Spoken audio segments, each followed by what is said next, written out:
Sending email from within Maximizer is easy, and using email templates can significantly reduce the time you spend on your communications.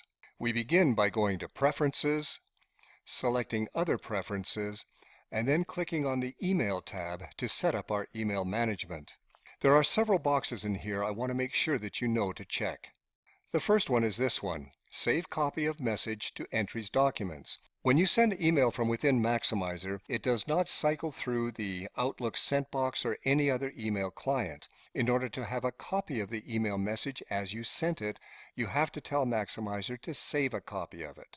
You can also have Maximizer keep the body of that email message in a note in your Notes window. Also put a check mark in this box.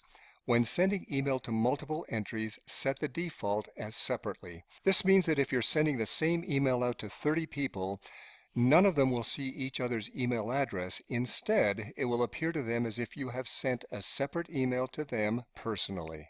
And then of course make sure you have a check mark here, Compose your messages in HTML. Click on Fonts to manage the fonts you use for new email messages and for replying or forwarding messages. You can click on the Font button here, choose the font, the style, the size, and also the color. And click OK, and click OK. When you're satisfied with the way you have this, click OK again. Click on Auto Signature to add text, hyperlinks, or images to your email signature. If you're sending emails from within Canada, make sure that you have a line like this in your emails so that your email recipients can unsubscribe from your emails. Make a choice about adding the auto signature to the end of outgoing messages and decide if you want to also suppress that when forwarding or replying. When you're done, click OK. And then finally click OK down here and click Save to keep those changes that you have made in your preferences. Let's test this by sending an email to one of our contacts, Jerry Monk. I can click on Actions, write an email. I can right-click in place, write an email, or if I prefer, I can be in Jerry's Details window, scroll down to his email address, and click on it. Any one of those three alternatives will bring up the dialog box so that I can write this email to Jerry.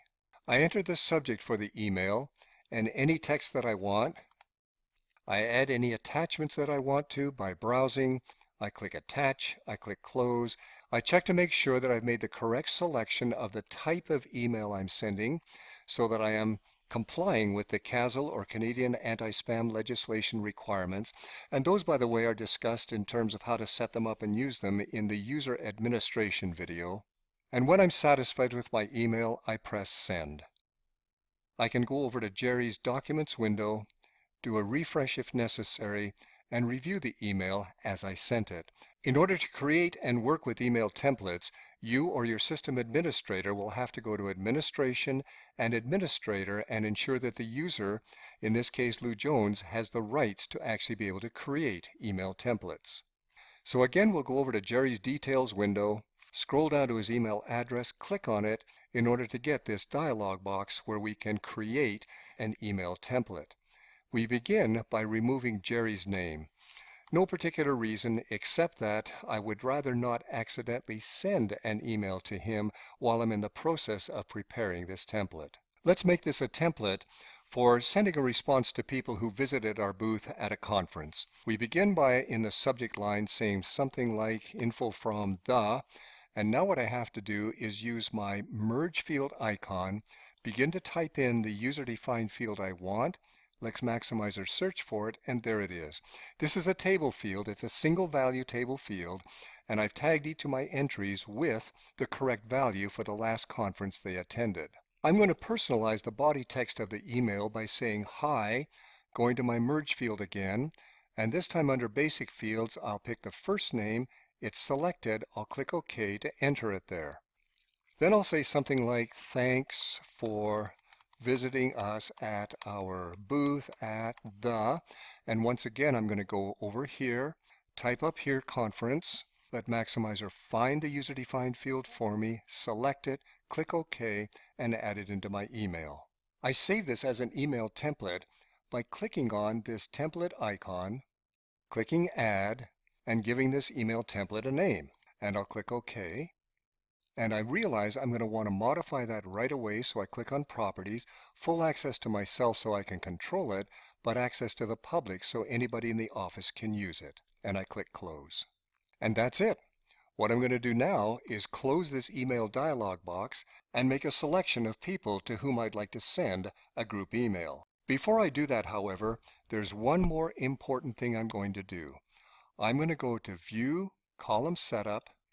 I'm going to take the column setup I'm currently using. I'm going to save it as my Conference Follow-up Column Setup and click OK. And modify this column setup to include the user-defined fields that I am going to be using in this particular email template. I'm going to go ahead and remove some of the other columns that I have in that column setup. I'll click OK, and I'll go ahead and click Use Now. I can check, therefore, and make sure that each of the people in this list attended the conference that I'm responding to them about. The next thing I do is I right-click anywhere in place here or click on Actions, write an email, select all selected entries, and click OK. Click on the template icon, which takes me to my template library, select the template that I want to use, and click Retrieve. Verify to Maximizer that I'm good with replacing what's there right now with the template itself, and there's my template ready to go. I'll go ahead and add the attachment that's appropriate to go with this particular email, just like we did before. Finally, I'll make sure I've made the correct selection as to the type of email. One further note, you'll notice icons up here for Hyperlink Manager, for pictures, for tables, for HTML coding. If you have a good HTML editor, these icons here allow you to use the result of working with that HTML editor to really make your email sparkle. And I click Send. When Maximizer attempts to send an email to that group of entries, it stops when it gets to Ronaldo Davenport because Ronaldo Davenport has not opted in for marketing email. I click OK. I go down to the Documents window for Ronaldo Davenport, and even when I click refresh, I do not get a result. When I go to the next one up, which is Bayville Packaging, there it is. There's my email, info from the Fall European Wine Symposium. Everything is absolutely correct as I would expect to see it because he had opted in for that email. Let me show you one other thing with email templates that you might not be aware of. I'll deselect all these folks and I'll just go back to focusing on Jerry Monk, and I'm going to right click and write an email just to Jerry. I'm going to bring up the template that I want to use, and I'll make it this same conference follow-up template, retrieve it, give Maximizer permission to replace things, and then I'm going to come over here and say I would like to bold this item here. I think that what I'd like to do also is change this and perhaps put Monk's name in red. I really want to highlight it.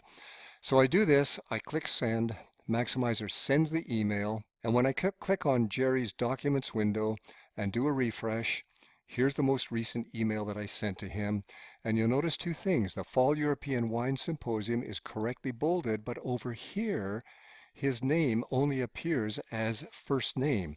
Here's the problem.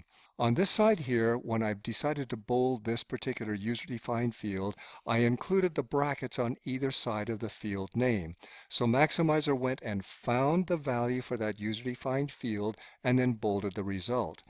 On this side over here, I only highlighted the name inside the brackets. So in effect, I told Maximizer not to go and find somebody's first name, but go and find a first name that's red. And since that doesn't exist, Maximizer was not able to replace that placeholder with the correct name. So let's try that again and do it properly. I'm going to right-click, write an email to Jerry only. I'm going to go ahead and bring up the template again, conference follow-up, retrieve it, permission to replace. This time I'm going to have the color include the brackets, and I go ahead and send.